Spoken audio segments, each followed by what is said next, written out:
Pembelian tanpa transaksi tunai menunjukkan tren peningkatan di negara ini dan menurut Timbalan Menteri Perdagangan Dalam Negeri dan Hal Ehwal Pengguna Datuk Rasul Wahid, dengan ekosistem berdasarkan fintech yang merangkumi telekomunikasi perniagaan secara dalam talian, ia mampu memberi peluang kepada masyarakat untuk menambah pendapatan dengan lebih mudah. Saya begitu yakin konsep ini akan diterima dengan jaya dan luasnya oleh masyarakat kita di Indonesia.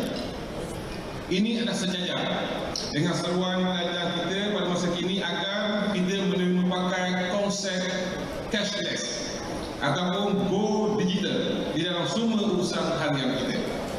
Beliau berkata demikian ketika hadir merasmikan sistem cashless e-wallet OneSend di Ibu Negara. OneSend merupakan aplikasi mobil berkonsep teknologi kewangan fintech berlandaskan ekosistem digital dan kewangan bebas tunai yang selari dengan hasrat kerajaan untuk mengurangkan kebergantungan transaksi secara tunai. 12,000 restoran di bawah Persatuan Pengusaha Restoran Muslim Malaysia Presma akan menggunakan kaedah pembayaran tanpa tunai melalui aplikasi OneSend. Perkhidmatan ekosistem berkonsepkan usahawan digital itu dijangka memudahkan urusan pelanggan dan pengusaha restoran di negara ini. Di sini kita kena fikirkan apa langkah-langkah yang positif untuk kita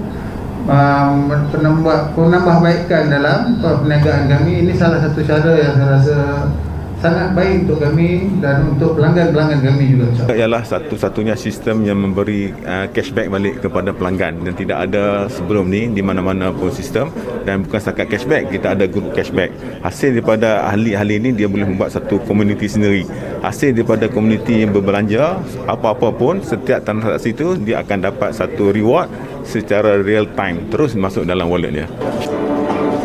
40,000 pekerja asing di bawah Presma akan dibekalkan dengan e-dompet One Call Mobile Fintech untuk kegunaan di premis perniagaan serta urusan pembayaran gaji. Penyedia perkhidmatan teknologi kewangan fintech itu turut menyasarkan pertambahan 500,000 juta pengguna aplikasi OneSend di seluruh negara sehingga akhir tahun ini. Sejak dilancarkan Mac tahun lalu, aplikasi berkenaan telah digunakan 400 peniaga runcit termasuk restoran.